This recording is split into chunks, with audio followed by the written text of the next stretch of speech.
તો આ સાથે જ એક મહત્વપૂર્ણ સમાચાર મળી રહ્યા છે અને મહત્વપૂર્ણ સમાચાર પર કરીશું નજર। મહાયુદ્ધ બ્રેકિંગને લઈને એક મોટા સમાચાર, ઇઝરાયલ ઈરાન યુદ્ધ વચ્ચે એક બાદ એક સમાચાર મળી રહ્યા છે અને તેને લઈને હવે ઈરાનના સુપ્રીમો ખામેનેઈનું મોત થઈ ગયું છે તેવા અત્યારે સમાચાર મળી રહ્યા છે। ખામેનેઈના મોત પર ઈરાની મીડિયાએ પુષ્ટિ કરી છે। જણાવ્યું છે કે ટ્રમ્પ નેતન્યાહુના દાવા બાદ હવે આ પુષ્ટિ કરવામાં આવી છે। ઇઝરાયલ ઈરાન યુદ્ધ વચ્ચે આ સૌથી મોટા સમાચાર, ઈરાનના સુપ્રીમો ખામેનેઈનું મોત થઈ ગયું છે। ખામેનેઈના મોત પર ઈરાની મીડિયાની પુષ્ટિ અને ટ્રમ્પ નેતન્યાહુના દાવા બાદ હવે આખરે આ પુષ્ટિ કરવામાં આવી છે। ઇઝરાયલ ઈરાન યુદ્ધ વચ્ચે આ સૌથી મોટા સમાચાર કહી શકાય, કેમ કે ટ્રમ્પ દ્વારા પહેલાથી જ દાવા કરવામાં આવ્યા છે, પહેલાથી જ દાવો કરવામાં આવ્યો છે કે ખામેનેઈનું મોત થઈ ગયું છે, પરંતુ ત્યારબાદ ઈરાની મીડિયાએ સ્પષ્ટતા કરી હતી અને જણાવ્યું હતું કે ખામેનેઈ સ્વસ્થ છે,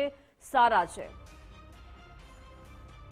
વધુ માહિતી સાથે સંવાદદાતા જતીન જોડાઈ ગયા છે। જતીન, ઇઝરાયલ ઈરાન યુદ્ધ વચ્ચે એક બાદ એક આ ખામેનેઈના મોતને લઈને સમાચાર મળી રહ્યા છે।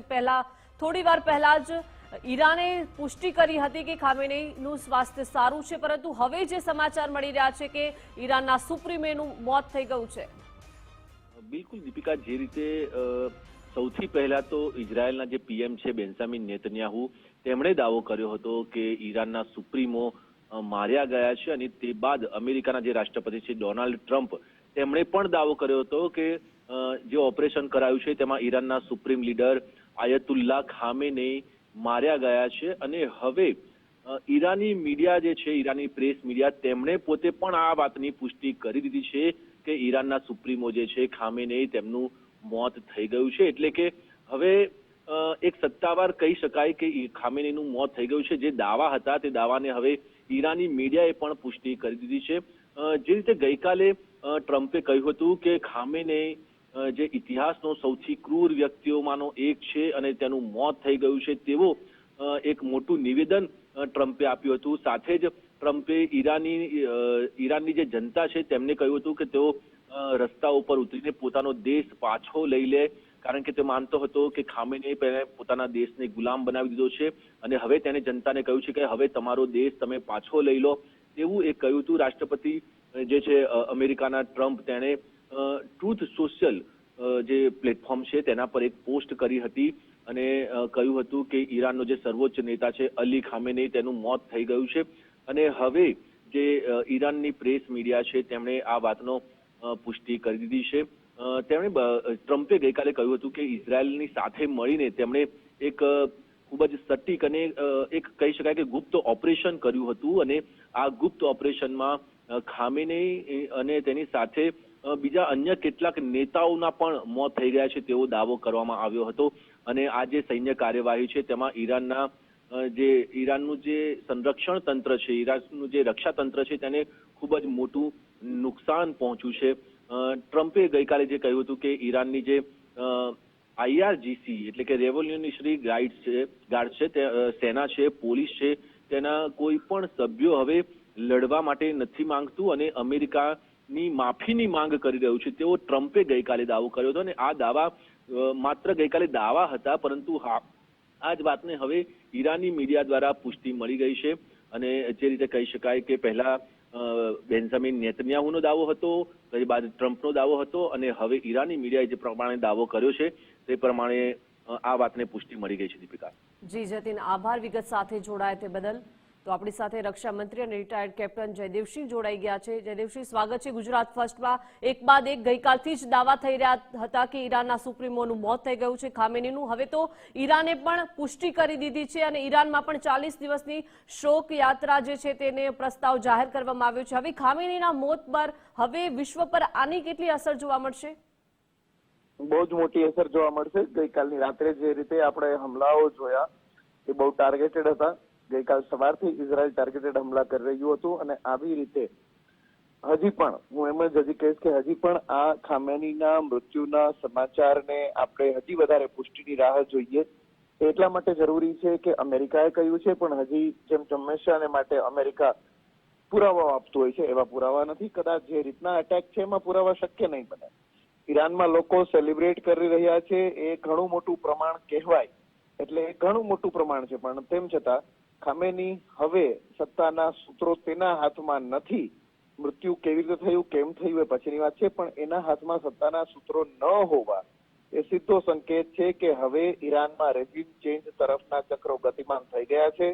વાતો ચાલી રહી છે ગલ્ફની તરફના મીડિયા હાઉસીસમાં કે કદાચ એમના દીકરાને નેતા બનાવાય અથવા એક કાઉન્સિલ આખી બને ને કાઉન્સિલ આખી ભેગી મળીને ગવર્ન કરે, અથવા તો થોડા સમય સુધી IRGC કે ત્યાંનું રિપબ્લિકન ગાર્ડ જે છે, જે ત્યાંનું સૈન્ય છે, એ સત્તા પોતાના હાથમાં રાખે. તો આવનારા દિવસો બહુ જ ઇન્ટરેસ્ટિંગ હશે અને સમય નક્કી કરશે કે ઈરાન હવે કઈ દિશામાં જશે.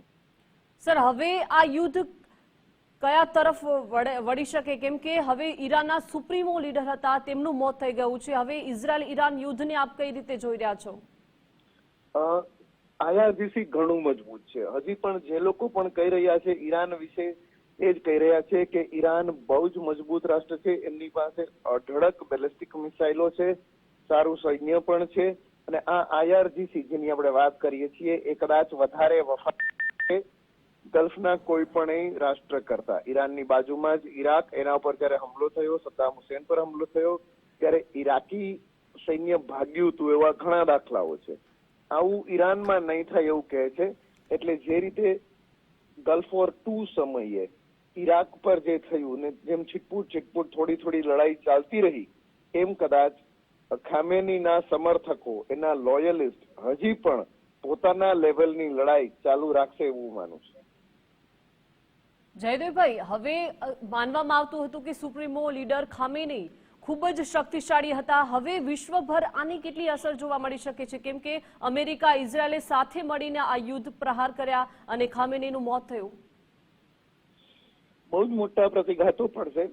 અને આજે પુષ્ટિના સમાચાર જે આપણે સાંભળી રહ્યા છીએ એના આધારે તો ચોક્કસપણે એમ કહી શકાય કે ઈરાનમાં હવે ચક્રો ગતિમાન થઈ જશે. નવા સત્તાના સૂત્રો કોના હાથમાં આપવા એના માટે, અને આખા મિડલ ઈસ્ટ માટે જે શિયા મુસ્લિમ નું નેતૃત્વ કરનાર જે સુપ્રીમ લીડર ખામેની કહેતા હતા એ હવે રહ્યા નથી. એટલે કલ્ચરલી અને ડેમોગ્રાફિકલી મોટો ફેર પડશે. ક્રૂડ ઓઇલની સપ્લાય, તેલના ભંડારો, એમાં મોટો ફેર પડશે.